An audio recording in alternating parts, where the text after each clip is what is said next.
अस्सलाम वालेकुम। उम्मीद है कि आप सब खैरियत से होंगे। तो आज जो हमारा टॉपिक है वो है फ़र्स्ट ईयर की इकोनॉमिक्स का chapter number 2, consumers behaviour and it's analysis, रवैया सारिफ का तज्ज़िया।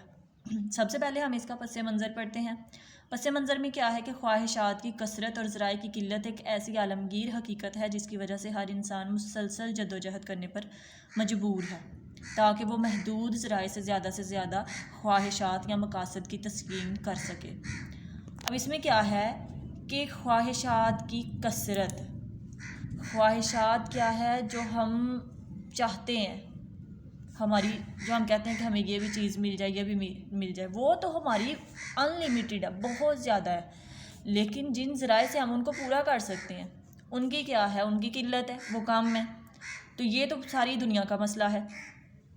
तो इंसान क्या करता है कि इंसान अपनी ये जो अनलिमिटेड वांट्स है, जो बहुत ज़्यादा उसकी ख्वाहिशात हैं, उनको वो पूरा करने के लिए दिन रात कोशिश करता रहता है, मुसलसल जद्दोजहद करता रहता है कि वो जो ये महदूद ज़राए हैं उनसे ज़्यादा से ज़्यादा फ़ायदा उठा सके और अपनी ख्वाहिशात को पूरा कर सके। इंसान की जद्दोजहद का ये सिलसिला ख्वाहिशात की कसरत की वजह से सारी ज़िंदगी रहता है। अब एक बंदा है, वो काम कर रहा है, तो वो काम क्यों कर रहा है? वो काम इसलिए कर रहा है कि वो अपनी जो ज़रूरियात हैं, जो ख्वाहिशात हैं, उनको पूरा कर सके। तो कभी क्या ऐसे हुआ है कि एक बंदे ने पैसे कमा लिए और अब वो बैठ गया, जी नहीं अब मैंने नहीं काम करना? ऐसा कभी भी नहीं होता।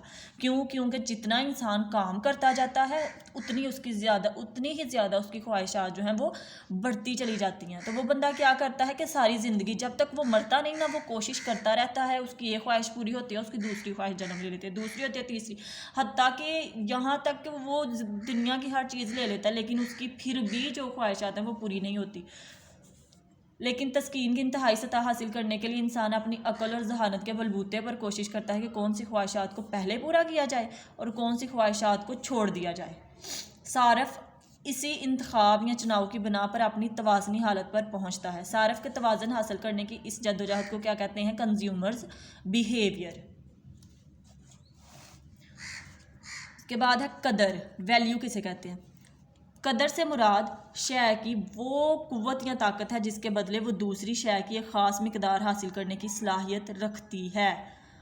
आसान अल्फाज में इसको पढ़ते हैं कि किसी शय की कदर से मुराद शय की वो ताकत है जिसके इवज़ वो दूसरी शय की इकाइयाँ हासिल करने की कुव्वत रखती है, यही इसी शय की कदर है। मिसाल के तौर पर अगर हम एक किताब के बदले 6 पेंसिलें हासिल कर सकते हैं तो एक किताब की कदर 6 पेंसिलों के बराबर होगी। अब इसको मैं अपने अल्फाज में बताती हूँ कि कदर क्या है, वैल्यू क्या है। हमारे पास क्या है? हमारे पास 10 रुपये हैं और हमने एक 10 रुपये वाली डेयरी मिल्क चॉकलेट जो है वो लेनी है। तो वो 10 रुपये की वैल्यू क्या है? वो चॉकलेट उसकी वैल्यू है। अगर हमारे पास एक किताब है और हमने क्या करना है, हमने 6 पेंसिलें लेनी है, तो हम किताब के बदले 6 पेंसिलें ले लेंगे। तो वो किताब की वैल्यू क्या है? वो 6 पेंसिलें जो हमने ख़रीदी है, ये उस चीज़ की वैल्यू है। उसके बाद है कीमत। किसी शय की कदर को दौलत के एवज़ ख़रीदने की सूरत में वो इस शय की कीमत बन जाएगी। अब हमें ये भी पता है कि कोई भी चीज़ हम ख़रीदते हैं तो वो हमें ऐसे फ्री में तो नहीं ना मिल जाती, उसके लिए हमें कुछ पे करना पड़ता है, कुछ पैसे देने पड़ते हैं।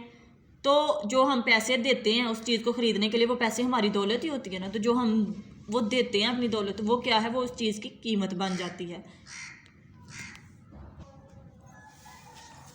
अब किसी शय में कदर की मौजूदगी के लिए मंदरजा झैल 3 और साफ का मौजूद होना ज़रूरी है कि जिससे हम उस चीज़ की कदर जो है, उसकी जो वैल्यू है, हम उसका पता लगा सकें। सबसे पहला क्या है? अफादा, दूसरा कामयाबी और तीसरा इंतकाल पजीरी। अफादा क्या है? अफादे से मुराद उस चीज़ से हासिल होने वाला फ़ायदा है, उस चीज़ से हासिल होने वाला फ़ायदा। अफादा से मुराद शय की वो कुव्वत है जिससे इंसान की हाजात की तस्कीन होती है, इसलिए अफादे की मौजूदगी किसी शय की कदर की पहली शर्त है कि उस चीज़ का फ़ायदा इंसान को मिल रहा हो। फिर उसके बाद है कामयाबी से मुराद है ज़राए की किल्लत।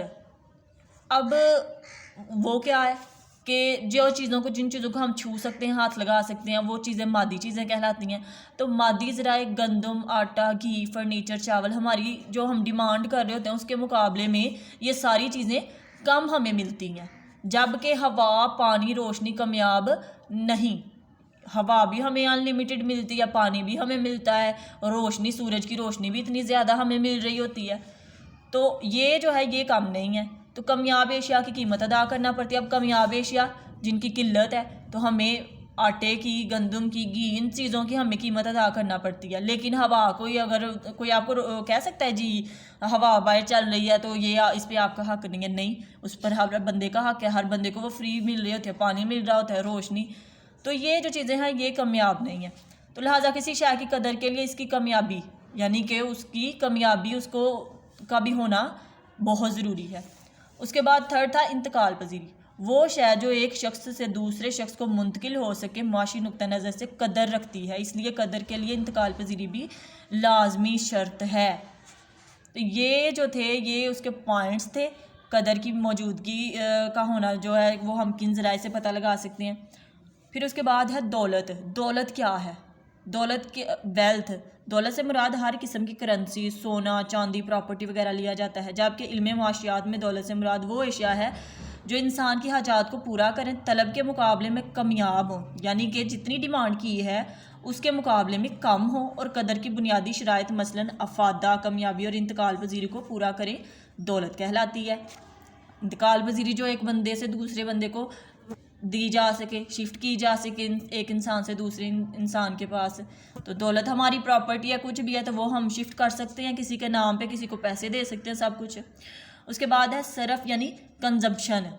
सरफ के मायने किसी शय या खिदमत के इस्तेमाल से बराह रास्त इस्तेफादा करना है। मिसाल के तौर पर अगर कोई शख्स भूख मिटाने के लिए रोटी खाता है तो यकीनन रोटी खाने से इंसान को बराह रास्त तस्कीन मिलती है।